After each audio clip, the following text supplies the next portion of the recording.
cyclable, donc vous l'avez devant vous, ici. Lundi 2 octobre, à Montigny-les-Metz, c'était l'occasion pour l'association Montigny Autrefois de visiter l'ancienne caserne militaire actuellement en pleine réhabilitation.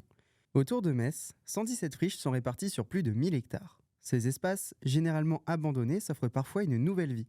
L'opportunité pour Victor Parra, chargé du chantier, de nous parler de cet écoquartier en devenir appelé l'Isée. Alors c'est finalement une caserne militaire du fin du 19e qui a été désaffectée en 2008. Et face à cet espace qui est en plein cœur de ville, le maire et son conseil se sont posé la question de que fait-on de cette friche, vous me posiez la question, 9 hectares en plein cœur de ville. Donc il s'agit de trouver une nouvelle vocation, une nouvelle fonction à cet espace. Et donc notre métier d'aménageur était justement d'accompagner la ville avec notre compétence technique, notre ingénierie, nos moyens financiers également, pour reconvertir ce site et en faire, pour notre part, un quartier d'habitation. Ce projet, piloté par l'établissement public foncier de Lorraine, est construit en 3 phases.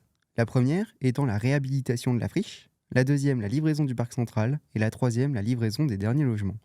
Pour permettre cela, un plan de dépollution a dû être mis en place. Les bâtiments étaient plutôt sains puisque l'armée a continué à entretenir le site, c'est-à-dire il n'y avait plus de fonction militaire, il n'y avait plus d'armée, plus d'ateliers. Ici on avait des ateliers de mécanique, il y a eu des chars à une époque, donc tous ces bâtiments-là étaient vides, mais pour autant il y avait un entretien, un garnirage.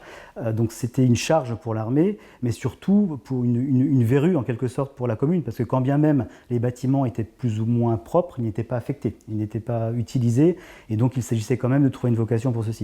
Donc il y a eu 2 phases de dépollution, l'une pilotée par l'État dans le cadre de sa responsabilité d'ancien propriétaire du site et une autre par l'aménageur eu égard à sa responsabilité d'aménageur et donc dans le cadre du changement d'affectation, du changement d'usage de cette caserne. Au total, 750 logements sont prévus accompagnés de 2000 m² de commerce. Crèches et médiathèques sont eux aussi au rendez-vous. Pour prétendre la labellisation écoquartier, le chantier doit respecter une charte très précise allant de la réhabilitation à la livraison du quartier. Mais tout cela amène de nombreux coûts. Si on parle de coût global, parce que c'est peut-être l'échelle la plus pertinente, pour cette caserne, il faut compter à peu près 7 millions d'euros hors taxes de travaux. Alors, on a eu des imprévus, c'est propre à notre métier, on gère de l'aléa au quotidien. Le premier imprévu majeur, ça a été l'archéologie, c'est-à-dire que quand on a fait les premières opérations de diagnostic, les archéologues ont repéré un certain nombre d'indices qui ont généré des fouilles archéologiques. Ces fouilles-là n'étaient pas prévues dans le budget initial, donc on a dû trouver des solutions économiques pour les intégrer et les négocier. Pour conserver l'origine de la caserne, certains matériaux comme la brique ou certains plans ont été gardés. Les dortoirs et les écuries ont donc été transformés en logements et d'autres construits sur les mêmes plans d'anciens bâtiments. Par ailleurs, ce projet est souvent mis en avant par la mairie en proposant aux écoles et associations de visiter l'avancée des travaux comme aujourd'hui avec l'association Montigny Autrefois. Il y a 2 ans, on a fait la visite guidée des portes ouvertes juste avant destruction et que je ne reconnais plus rien pratiquement. C'était ancien, c'était les vieilles casernes.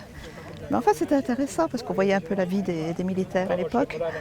On ne pouvait pas garder cette grande emprise pour rien. Avec une construction prévue de 2020 à 2027, les premiers résidents du quartier pourront quand même s'installer dès janvier 2024.